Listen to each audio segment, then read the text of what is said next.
Hi, my name is Melissa, and I'm going to model for you how you complete the ACT or SAT milestone in the College Summit Navigator. Every week in the Navigator, we begin by reviewing important dates and deadlines and looking ahead to what we'll accomplish. Last week in week 2, we identified educational requirements for careers of interest, created a post-secondary plan, and completed the long-term goals milestone on CSNav.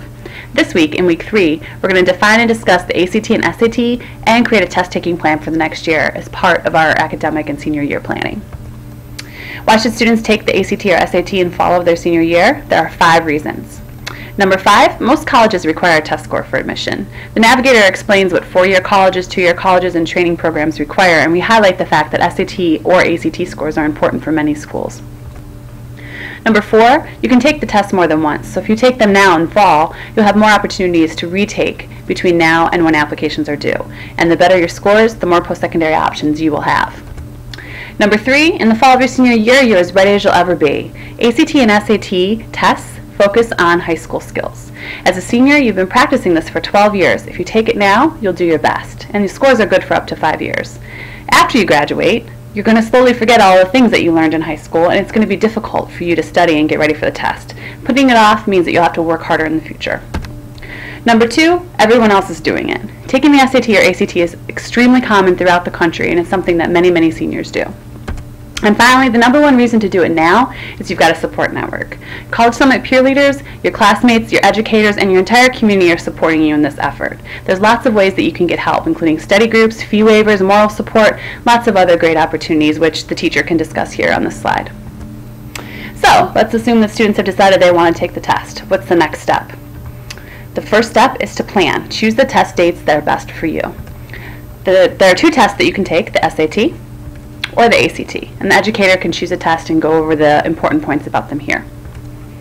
They can compare the difference between SAT and ACT and help students make the best choice for them.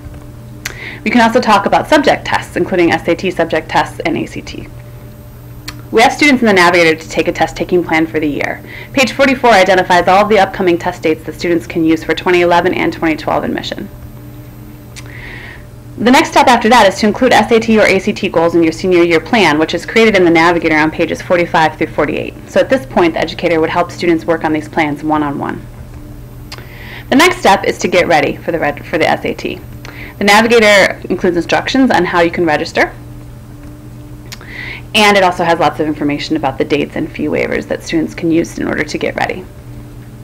The golden rules for registering that we want students to understand is that if they do not take the ACT or SAT before December 31st, their scores will not be available for their college applications. They will not count towards fall admission.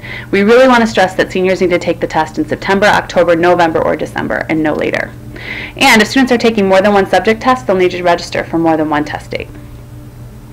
There's information on how to register online, and the educator can insert any special instructions here about how the registration is done at their school.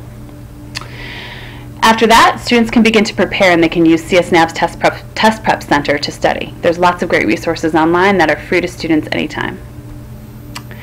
This slide is great for educators to include other places that students can get help in the community and their instructions in Navigator for how to facilitate this activity. We would summarize week 3 by explaining that we've defined and discussed the ACT and SAT, and that we've created a test-taking plan, and then we'd close out class by talking about how we can work together to prepare.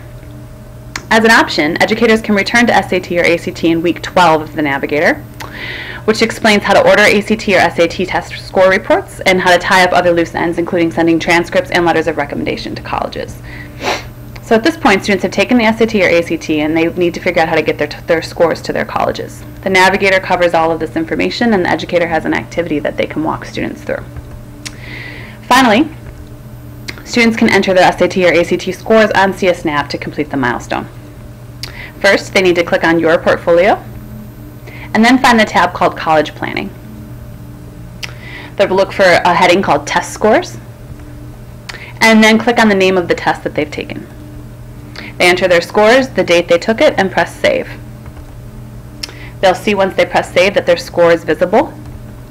And when they go back to your planning milestones, they can see that the milestone will be checked off and complete in the system. To download this or any of our other customizable PowerPoint resources for the classroom, visit procenter@csnav.org and click on Resources. You can send an email to navigator@collegesummit.org if you have questions, or visit our website. Good luck!